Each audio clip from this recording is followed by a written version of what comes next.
Before we start this press conference, I'd like to show you a video clip. Eric?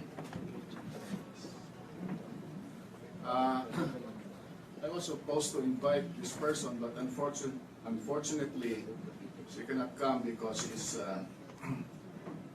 still in Camp Crame right now. But anyway,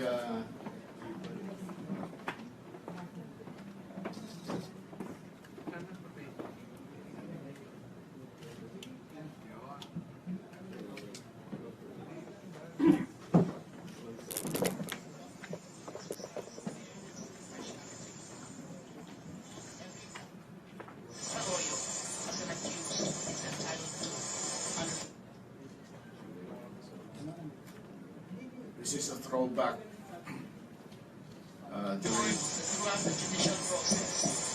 The government will exercise fairness and impartiality and will uphold every right that Mrs. Arroyo, as an accused, is entitled to under the Constitution. For a legal proceeding that has great implications, not just to the integrity of our electoral system, but also to the very principles of our nation's democracy, it is our desire that truth and accountability prevail, and that the Filipino people are finally given the justice they truly deserve. The first question will come from Lima of Pomora. Kanina po Calida may submit yung resolution na joint at ngayong hapon namin yun sa subscribers naglabas ng areswanan ng PASIC. Kung pa kayo nagbuwan yun na napakabilis na makalabas this time sa London House. Yan ang sinasabi.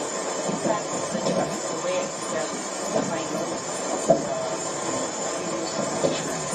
ang general rule is that nakakapunta ka ng mga warrant of arrest kaagad after the final declaration. Nothing unusual, nothing extraordinary. You on the same day that the criminal information is filed, ay nag-issue rin agad ang judge ng warrant of arrest. Ibig sabihin niya, sa kanyang pag-tingin, pag-review dun sa records, dun sa mga sinabit sa kanya, including the information, ay naniniwala siya na merong probable cause. So it's not, there's nothing unusual about it. Kanina pa kayo sa mga videos yung any records Well, ang monitor ko lang is but kasi nothing like Well, what you said was there's nothing unusual. If you recall, former President Gloria Macapagal Arroyo was indicted for alleged electoral sabotage together with some election officers. The resolution of the COMELEC DOJ panel of investigators was sent to the Regional Trial Court of Pasay City. It arrived there at around 12 noon, past 12 noon.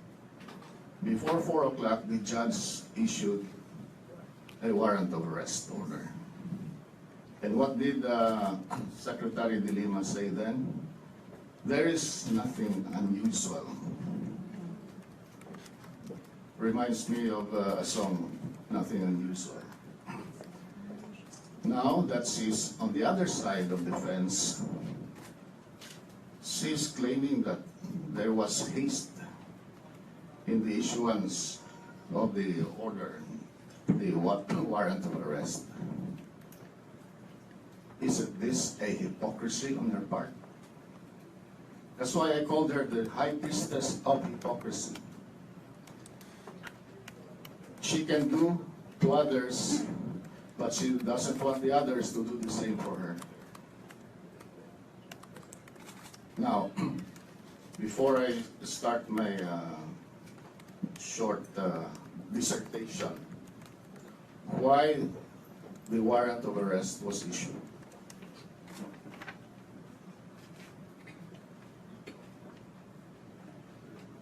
One of the issues is that, according to the lawyers of Senator De Lima,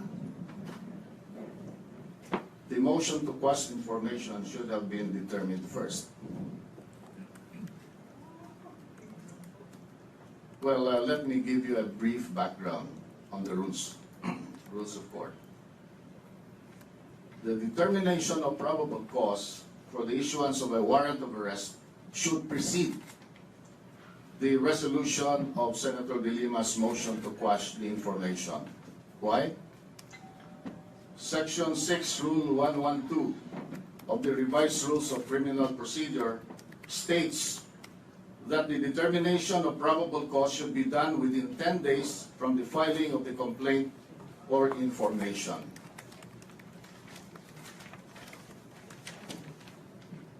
The determination of the judge is only for the purpose of ascertaining whether or not a warrant of arrest should be issued.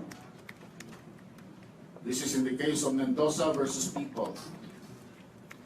This is necessary to acquire jurisdiction over the person of the accused, as ruled in People versus De Lara. So in other words, the judge must first determine whether there is probable cause to issue a warrant of arrest. Because if she will not resolve this, the court will have no jurisdiction over the person of Senator De Lima. And therefore, an accused who is not within the custody of the court cannot ask for affirmative relief, like quashing an information. In fact, there are three options of the court. One is to dismiss the case if the evidence on record clearly failed to establish probable cause.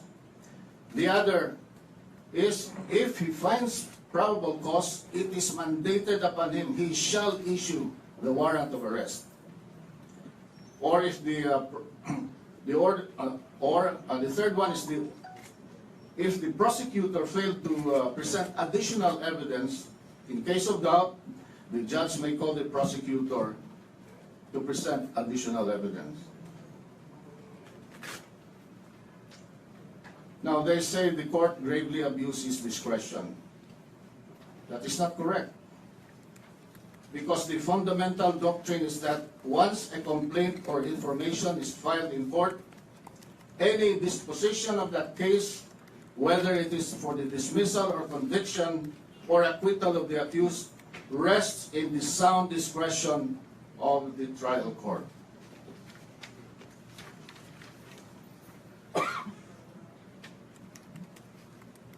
On the other hand, Section 1 of Rule 117 states that the accused may file a motion to quash the complaint or information at any time before entering the plea. So as you can see, there is a succession of events. The first thing that the judge must do is to find out whether there is probable cause, so that if there is, he shall issue the warrant of arrest in order to have the person brought to court so that the court will have jurisdiction over him or her. How can they say that that is a grave abuse of discretion? That is in the rules of court. They should better study the criminal procedure. Now, another issue is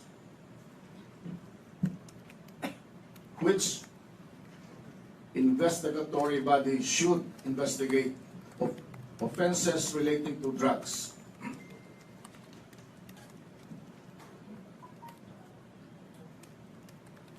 Actually, this is a shared and concurrent jurisdiction between the DOJ and the Ombudsman.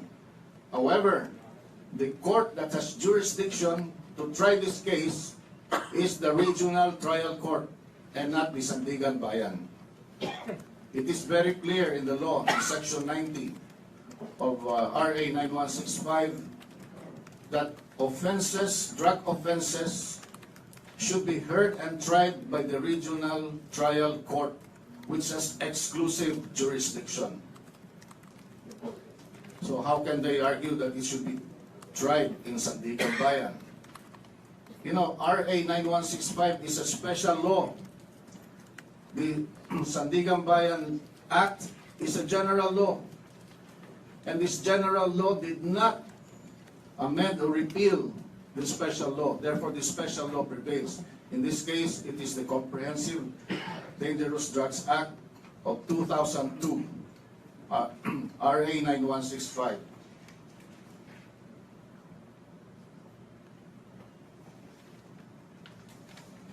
I have prepared a press briefing for you. You can read it, and you may ask questions now if you want to.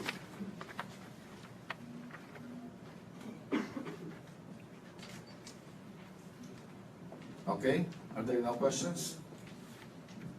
Was it clear as mud?